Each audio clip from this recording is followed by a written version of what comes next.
students, good afternoon everyone. It's me Rosie ma'am here with our today's lecture.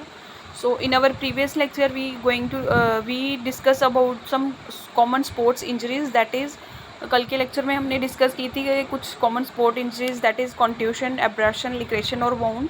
So remaining जो है वो हम आज के लेक्चर में करेंगे. आज के लेक्चर में हम पहले डिस्कस करेंगे स्ट्रेन क्या होता है, स्प्रेन क्या होता है और डिसलोकेशन क्या होता है. ये तीन इंजरीज जो हैं हम इस आज के लेक्चर में कवर करेंगे. सो फर्स्टली हम डिस्कस करेंगे स्ट्रेन क्या है. It is the injury of muscle which is caused by the stress over the muscles are due to pull. In other words this is caused by the violent stretching of muscles और over stretch of muscle beyond the normal limits. ये क्या है, जो strain है वो muscles की injury है. ये कब काज होती है, जब हमारे मसल्स की ओवर स्ट्रेचिंग होती है या फिर हम उसको क्या करते हैं, पुलिंग करते हैं मसल्स की ज़्यादा. और अगर अदर वर्ड्स में हम करें तो इसका जो मेन रीज़न जो है स्ट्रेन की इंजरीज होने का क्या है, वायलेंट स्ट्रेचिंग, यानी beyond the limit. Normal limit से ज़्यादा हम जब स्ट्रेचिंग करते हैं मसल्स की तो हमें स्ट्रेन की इंजरी होती है. It can be severe. ये क्या क्या होती है, ये जो इंजरी है वो बहुत स्वीयर होती है. In strain the muscles get damage और rupture causing acute pain, loss of function of injured muscles, local inflammation and swelling. Strain में क्या होता है, जो हमारा मसल्स है वो डैमेज हो जाता है या फिर क्या हो जाता है, हमारे जो मसल्स हैं वो रप्चर हो जाते हैं, जिससे हमें क्या होता है, एक्यूट पेन होती है. और दैट पर्टिकुलर जो हमारा मसल्स है वो फंक्शनिंग करना बंद कर देता है. लोकलाइज इन्फ्लेमेशन होती है और उसके साथ साथ क्या हो जाती है, हमारे मसल्स में स्वेलिंग हो जाती है. तो किस तरह से हम ट्रीटमेंट करेंगे इसका, स्ट्रेन का. Complete rest to the injured muscles and restrict the movement immediately with crepe bandage और इलास्टिक बैंडेज. उसका हमें क्या करना है, सबसे पहले कंप्लीट रेस्ट कर देनी है दैट इंजर्ड मसल्स को और बिल्कुल भी मूवमेंट नहीं करनी है. उसके बाद इमीडिएटली हमें क्या करना है, दैट मसल्स को क्रेप बैंडेज या इलास्टिक बैंडेज से कवर करना है. देन नेक्स्ट स्टेप क्या होगा, इसके बाद उसके ऊपर हमें क्या करना है, अप्लाई कोल्ड कंप्रेशन और ice to stop the internal bleeding, repeated several time after some interval. तो उसके बाद क्या करना है, हमें कोल्ड कंप्रेशन देना है, यानी कि आइस वगैरह रब करनी है दैट पर्टिकुलर अफेक्टेड मसल पे. जी, इससे क्या होगी, हमारी जो इंटरनल ब्लीडिंग है वो स्टॉप हो जाए. इसको क्या करना है, आइस जो कंप्रेशन है वो हमें थोड़े थोड़े टाइम के बाद, यानी कि छोटे छोटे इंटरवल के बाद इसको अप्लाई करना है. देन नेक्स्ट जो स्टेप है वो क्या है, आफ्टर 2 days और मोर, 2 से ज़्यादा के बाद हमें क्या करना है, लोकल इन्फ्लेमेशनरी अप्लाई करनी है. इन्फ्लेमेटरी क्रीम जो है वो अप्लाई करनी है, उसे जेंटल मसाज करनी है. तो ये जो डे की वेरिएशन है ये डिपेंड करता है आपकी इंजरी कैसी है और इंजरी की इंटेंसिटी कितनी है. उसके अकॉर्डिंग आप क्या करेंगे, इन्फ्लेमेशन क्रीम लगाएंगे और उसकी जेंटल क्या करेंगे, धीरे धीरे से उसकी मसाज करेंगे. देन आफ्टर दैट लास्ट जो स्टेप है इसकी ट्रीटमेंट का, वो क्या करना है, कंप्लीट रेस्ट देनी है दैट इंजर्ड पार्ट को. और क्या करना है, कंप्लीट रेस्ट करने के बाद जब हमारा जो इंजरी है अगर वो अच्छे से ट्रीट हो गई है, देन उसको दोबारा रिकवर करने के लिए हमें क्या करना है, रिहैबिलिटेशन एक्सरसाइजेज करनी है, जिससे हमारे मसल्स की दोबारा से स्ट्रेंथिंग हो जाए. This should be in a progressive way. Isotonic exercise में be given if it pain does not persist. तो हमें क्या करना है, अगर हमें ज़्यादा प्रोग्रेसिव वे में अपनी इंजरी को रिकवर करना है तो हमें क्या करना होगा, आइसोटोनिक एक्सरसाइजेज परफॉर्म करनी होगी. देन नेक्स्ट है स्प्रेन. स्प्रेन क्या है, ये स्प्रेन है जो हमारी इंजरी है वो किसकी है, ये लिगामेंट की इंजरी है. इन this injury of ligament at the joints, it is ये कैसी इंजरी है, लिगामेंट्स की इंजरी है जो हमारे किस में होती है, जॉइंट्स में होती है. Usually it occurs at joints like wrist joint and ankle joint. ये किस में होती है, हमारे रिस्ट जॉइंट में होती है, यानी हमारे हाथ की कलाई वाले में. और एंकल जॉइंट यानी हमारे फुट के पास का जो एरिया होता है जिसको हम टखना बोलते हैं, तो एंकल जॉइंट के पास होती है. It occurs due to the overstretching of ligament. ये कैसे होती है, जब हम क्या करते हैं, अपने जो लिगामेंट्स हैं उनकी ओवर स्ट्रेचिंग करते हैं या फिर अपना जॉइंट है उसकी ज़्यादा ट्विस्टिंग करते हैं. In this there is rupture of ligament and tissues. इसमें क्या होता है, स्प्रेन वाली इंजरी में हमारे लिगामेंट्स होते हैं और या ये जो हमारे टिश्यूज़ होते हैं ये क्या करते जाते हैं, रप्चर हो जाते हैं.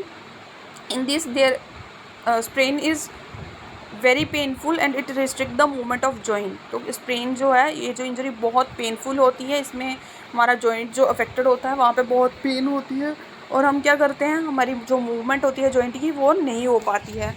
जॉइंट की मूवमेंट नहीं होगी, इंजरी हो जाएगी. देन उसके बाद क्या होगा, there is more swelling as there is lot of internal bleeding. In this injury commonly affected joints can be knee, ankle, wrist, shoulder joint etcetera. तो क्या होगा, मूवमेंट नहीं हो पाएगी तो क्या होगा, हमारे दैट पर्टिकुलर एरिया में स्वेलिंग हो जाएगी. स्वेलिंग होने से क्या होगा, हमारे लिगामेंट और टिश्यूज़ के ब्रेकअप हो जाने से इंटरनल ब्लीडिंग हो जाएगी। और ये जो स्प्रेन की इंजरी है वो कॉमनली नीज़ में होती है, यानी हमारे घुटनों में, एंकल में, रिस्ट में, शोल्डर और जॉइंट्स वगैरह में होती है। तो इसका जो स्प्रेन है इसके treatment step same as it is उसकी तरह स्ट्रेन की तरह रहेंगे। प्रिवेंशन मेथड क्या रहेंगी स्प्रेन और स्ट्रेन के, इन दोनों को हम किस तरह से प्रिवेंट करते हैं। The strain and sprain can be prevented by warming up and conditioning whenever stress is given to the muscles और ligament. Warming up is necessary prior to load. क्या करना है, अगर स्प्रेन और स्ट्रेन वाली इंजरी को हमें प्रिवेंट करना है तो इससे क्या करना होगा, कोई भी जो एक्टिविटी या कोई भी स्पोर्ट्स टास्क परफॉर्म करने से पहले हमें क्या करना है, अपनी बॉडी को प्रॉपर वार्मिंग अप करना है, बॉडी की प्रॉपर कंडीशनिंग करनी है। अगर हम क्या करेंगे, ज़्यादा स्ट्रेस देंगे अपने मसल्स और लिगामेंट्स को, यानी कि प्रॉपर वार्मिंग अप करेंगे, तो ये क्या प्रॉपर वार्मिंग अप और कंडीशनिंग करना क्या है, बहुत ज़रूरी है प्रायर टू द एक्सरसाइज, यानी कि प्रायर टू द लोड, यानी कि कोई भी एक्सरसाइज या एक्टिविटी परफॉर्म करने से पहले। The conditioning leads to the increase strength and capacity of the muscles and ligament. अगर हम अपनी बॉडी की प्रॉपर कंडीशनिंग करेंगे, इससे हमारे जो मसल्स और लिगामेंट हैं इनकी स्ट्रेंथ इंक्रीज होगी, और इससे क्या होगा, स्प्रेन और जो स्ट्रेन की इंजरीज हैं उसको हम ग्रेट एक्सटेंट तक क्या करेंगे, प्रिवेंट कर सकेंगे। Taping, knee caps, crepe bandages can be helpful in preventing the sprain and strain. आपने देखा होगा बहुत सारे स्पोर्ट्स पर्सन यूज़ करते हैं अपने रिस्ट में और एंकल्स में, उसमें नीज़ में उन्होंने क्या किया होता है, क्रेप बैंडेजेस की होती हैं, टेपिंग करवाते हैं, या नी कैप्स लगाए होते हैं, जिससे क्या होता है, स्प्रेन और स्ट्रेन वाली इंजरी को अवॉइड कर सकते हैं। The injured part should be elevated in the most comfortable position. क्या करना है, अगर हमें स्प्रेन और स्ट्रेन की इंजरी हो जाती है तो हमारे हमारा जो भी पार्ट इंजर्ड होगा उसको एलिवेशन पॉइंट पे रखना है, यानी कि उसको एक कंफर्टेबल पोजीशन में रखना है। The affected part should not be disturb. Affected part को हमें ज़्यादा डिस्टर्ब नहीं करना है, ज़्यादा मूवमेंट उसकी नहीं करनी है। And ice pack should be applied to the affected joint और muscles to minimise the swelling. और अफेक्टेड पार्ट पे क्या करना है, जहाँ पे आपको इंजरी हुई है वहाँ पे आइस पैक अप्लाई करना है, जिससे क्या हो, हमारे मसल्स या जॉइंट में जो स्वेलिंग है वो कम से कम हो। The ice must be apply for 20 minutes 6 to 10 times in first 24 hour. पहले 24 घंटे तक हमें जो आइस है वो 6 से 10 बार अप्लाई करनी है 24 घंटे में, लगभग 20 मिनट तक। Next day heat and massage is given to absorb the clot. फिर क्या हो जाता है, कभी कभी इंजरी के दौरान हमारी ब्लड की क्लॉटिंग हो जाती है, यानी कि खून वगैरह जम जाता है। उसके लिए हमें क्या करना है, नेक्स्ट डे हमें क्या करना है, मसाज देनी है, तो मसाज करनी है, साथ ही साथ हमारी जो इंजर्ड पार्ट है उसको थोड़ी सी हीट देनी है, यानी कि जिससे हमें क्या हो, क्लॉटिंग वगैरह नहीं हो। The stretching can be started after 2 days। Stretching then उसके बाद हमें फिर से अपनी उसको स्ट्रेचिंग शुरू कर देनी है 2 दिन के बाद।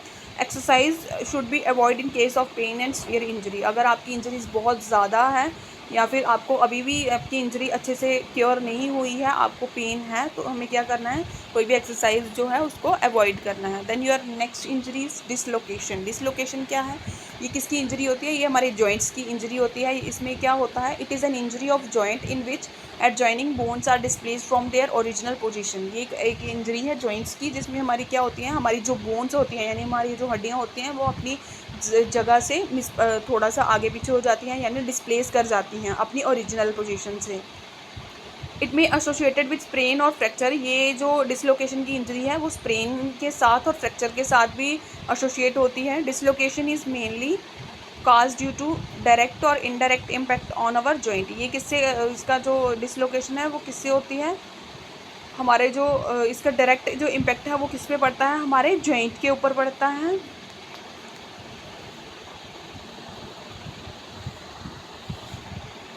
It may be simple dislocation, fracture dislocation और कॉम्प्लिकेटेड। तो जो डिसलोकेशन है वो डिफरेंट टाइप्स के होते हैं। इसमें सिंपल डिसलोकेशन भी हो सकती है, या फिर कभी कभी हमारी बोन क्या हो जाती है, फ्रैक्चर हो जाती है फिर भी डिसलोकेट करती है, या फिर कभी कभी क्या हो जाता है, दैट पर्टिकुलर पार्ट को वो जो हमारी बोन होती है पूरी तरह से छोड़ ही देती है, तो ये क्या होगा, ये कॉम्प्लिकेटेड डिसलोकेशन होगा। डिफॉर्मिटी में अराइजेज, आपको पता है जब कोई भी चीज़ अपनी जगह से कर जाती है, डिसलोकेट करती है, तो डिफॉर्मिटीज़ कॉज हो जाती हैं। If treatment is not given properly, क्या होगा, अगर हमें प्रॉपर ट्रीटमेंट नहीं करेंगे तो हमें कोई डिफॉर्मिटी भी हो सकती है। Dislocation is common in throwing events. Dislocation ज़्यादा किस में होती है, ये वाली इंजरी थ्रोइंग इवेंट्स में होती है, but it can be prevented bye strengthening muscle. और हम इसको अवॉइड कर सकते हैं अगर हमारे मसल्स की प्रॉपर स्ट्रेंथनिंग होगी, अगर हमने प्रॉपर वार्मिंग अप की होगी, या फिर जो हमारे हम अपने मूव करते हैं उनकी जो रेंज होगी वो कंट्रोल होगी, और लेस जर्की मूवमेंट जो है वो होंगे। तो इससे क्या होगा, हम ये वाली इंजरी को अवॉइड कर सकते हैं। ट्रीटमेंट स्टेप क्या है? Immobilise the joint and patient to keep at the comfortable position. हमारे अपने जॉइंट्स को ज़्यादा मूव नहीं करना है और पेशेंट को कहाँ रखना है, कंफर्टेबल पोजीशन पे रखना है। सेकेंडली क्या करना है, apply cold compression by ice packs to reduce the pain and internal bleeding as it is. जैसे प्रीवियस इंजरीज़ में होता है, कोल्ड कंप्रेशन देना है उस एरिया को आइस पैक के साथ, जिससे क्या होगा, पेन रिड्यूस होगी, यानी कि दर्द वगैरह कम होगी और इंटरनल ब्लीडिंग भी क्या होगी, स्टॉप हो जाएगी। Providing support by using string और बैंडेजेस। आपको पता है कभी कभी हमें अगर फ्रैक्चर हो जाता है तो वो गले में ऐसे पट्टी बांधते हैं, अगर लेग में होता है तो उसको हैंग ऑन करते हैं। तो क्या करते हैं फिर उसके बाद कोल्ड कंप्रेशन देने के बाद क्या करना है, दैट पर्टिकुलर अफेक्टेड पार्ट को हमें स्ट्रिंग के साथ सपोर्ट करना है या फिर हमें बैंडेज करके उसको सपोर्ट करना है। देन नेक्स्ट जो स्टेप है वो क्या है, patient should be handled by an expert doctor where x-ray and other diagnosis should be done properly. एक अच्छे डॉक्टर के पास पेशेंट को लेके जाना है, एक एक्सपर्ट डॉक्टर के पास।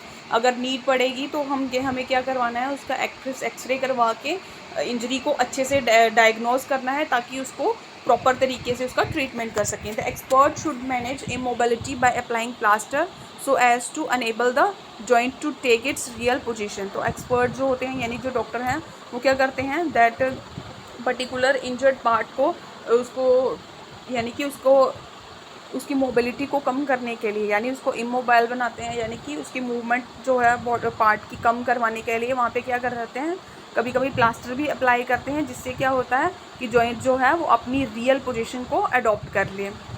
The next point is the immobility should be of 3 to 6 week. 3 से 6 वीक तक प्लास्टर वगैरह वो अप्लाई करते हैं कि जिससे हम क्या कर सकें, हमारा जो जॉइंट है वो ज़्यादा मूवमेंट नहीं कर सकते और अपनी प्लेस पे प्रॉपर प्लेस पे रह सके। देन सेवन्थ और लास्ट जो इसका ट्रीटमेंट स्टेप है, after full treatment of the dislocation of joint the progressive rehabilitation exercises should be follow to restore the strength of the joint. Proper यानी कि पूरा ट्रीटमेंट होने के बाद अच्छे से ट्रीटमेंट, अगर आपका फुल ट्रीटमेंट हो गया है, आपका जॉइंट अपनी प्लेस पे ठीक है प्रोग्रेसिव, उसके बाद क्या करना है, हमें धीरे धीरे एक्सरसाइज परफॉर्म करनी है, वो एक्सरसाइजेज परफॉर्म करनी है जिससे हमें क्या हो, जो हमारा जॉइंट है वो अपनी प्लेस पे ही रखे और दोबारा से वो क्या कर सके अपने पुरानी वाली पोजीशन में आ सके, यानी कि रीस्टोर कर सके अपनी स्ट्रेंथ को। सो स्टूडेंट्स, ये था आपका आज का लेक्चर जिसमें हमने हमारा प्रीवियस टॉपिक जो है वो कंप्लीट किया, that is your sports injuries, जिसमें हमने डिस्कस किया था abrasion, contusion, laceration, wound, sprain, strain and dislocation. So students, आज के टॉपिक लेक्चर में हम इतना ही रखेंगे। Thank you students, have a good day.